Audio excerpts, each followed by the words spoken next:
Hello viewers, how do you do? Uh, my name is Ezra Mogera, and today is the second day we are going to discuss on the educational curriculum of different countries in comparison to our country, Tanzania. As usual, I'm going to use Kiswahili so that majority will understand, and the target of this presentation is the Tanzanian, but you people from outside the country, you are also invited to listen the speech, to comment on it. Basi leo jana tulikuwa tukiangalia mtaala wa elimu wa nchi ya Zambia. Tuliuona unaendana kwa asilimia karibu 97 hadi 99 na mtaala mpya wa elimu ya Tanzania, na tukaona wenzetu wamejifunza mambo mengi kutoka kwetu. Kwa leo tuangalie mtaala wa elimu kutoka nchi ya Afrika ya Kusini, ambao pia ni nchi iliyopo kwenye SADC.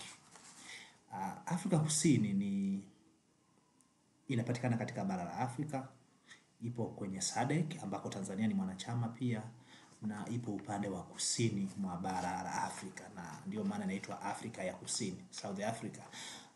Nchi ukiangalia duniani, of course ni nchi ambayo inakuwa ni ya 25 kwa ukubwa kwa eneo, na ukiangalia kimaendeleo kwa Afrika nadhani inaingia kwenye top 3 nchi ambazo zimeendelea zaidi, na ni jambo jema kwetu kujifunza. Na tunaangalia historia. Ukiangalia historia ya Afrika Kusini toka karne ya 17 ndio walianzisha shule moja ya kwanza, ndio ilianzishwa na wakoloni, na lengo lilikuwa ni kufundisha hesabu pamoja na kujua kusoma. Miaka ya 1829 wakaja kuanzisha chuo kinaitwa kwa sasa tunakiita the Cape Town University, University of Cape Town. Miaka 1984, miaka 1990 hawa jamaa ndio walikuja na walao na mtaala unaosema elimu ni mandatory kwa kila mtu, elimu ni ya lazima kwa kila mwana Afrika Kusini. Sasa unaona miaka 1984 hadi 90 sasa wanakuja kuibuka, na nadhani ni baadaye, na tunajua kwamba Afrika Kusini ilipata huru kwa kuchelewa. Na ilipofika mwaka 1996 walikuja na act ya Uniform Education.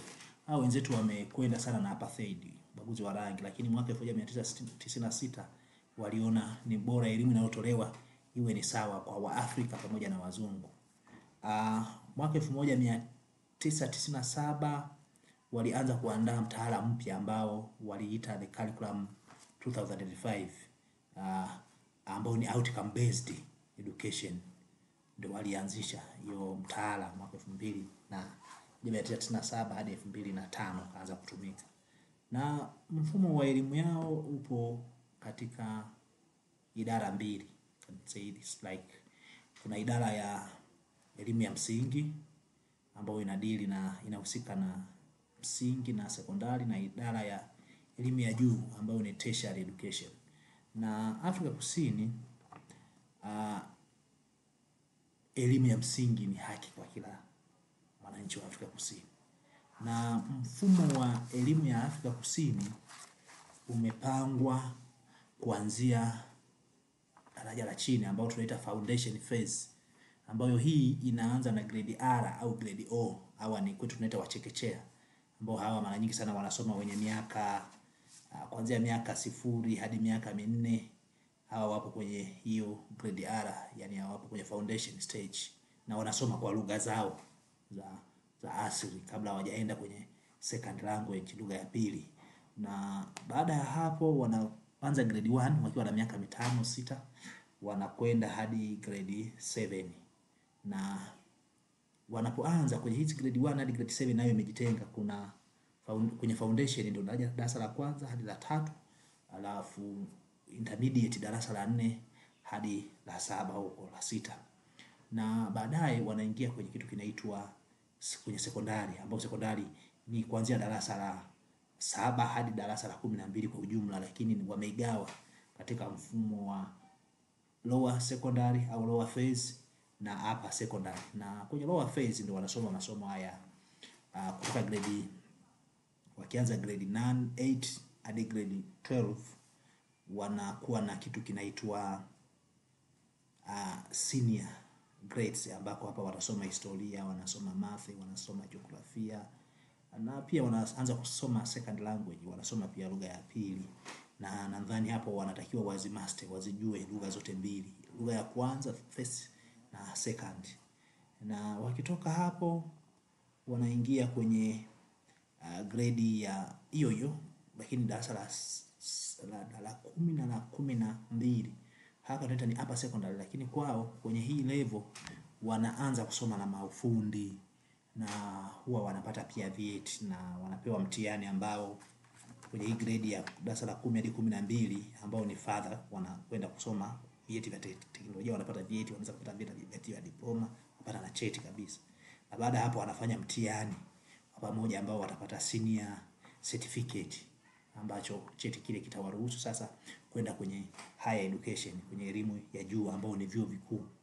Na wakifika vyuo vikuu sasa, vyuo vikuu pia vimegawanyika katika makundi matatu. Wana vyuo vikuu wanaita traditional universities, vile vinaanzishwa toka enzi za ukoloni, lakini kuna University of Technology kwa ajili ya teknolojia tu, kama kwetu tulivyo navyo kama MIST, na vyuo vya teknolojia na vyuo vya sayansi. Lakini pia wana chuo kinaitwa comprehensive, ambavyo sasa vyenyewe vinachanganya kati ya vyuo vya teknolojia na nini, vimechanganyikana kwa ujumla. Na mitaala yao wamekuwa wakifanya kama ambavyo tumeona 96 walifanya mtaala, mabadiliko ya mtaala 2005, lakini mwisho kuna mtaala uliofanyika hivi karibuni unaitwa the Curriculum and Assessment Policy Statement, ambao ni mtaala wa mwaka 2022 na umeanza kuwa piloted, umeanza kujaribiwa mwaka 2023, na nadhani 2025 kwa maelezo yao kwamba mtaala wao sasa utakuwa umekaa sawa. Na kwenye huu mtaala wao wameongeza hadi masomo 38, na unaweza kuona, na wanasema mtaala huu wameufanya hivi kwa sababu ya mabadiliko ya sayansi na teknolojia. Na ukiona sababu hiyo ndio sababu ya msingi ambayo hata nchi yetu iliamua kufanya mabadiliko ya mtaala ili endane na sayansi na teknolojia. So ukiangalia Afrika Kusini ambao wameendelea, ukaangalia namna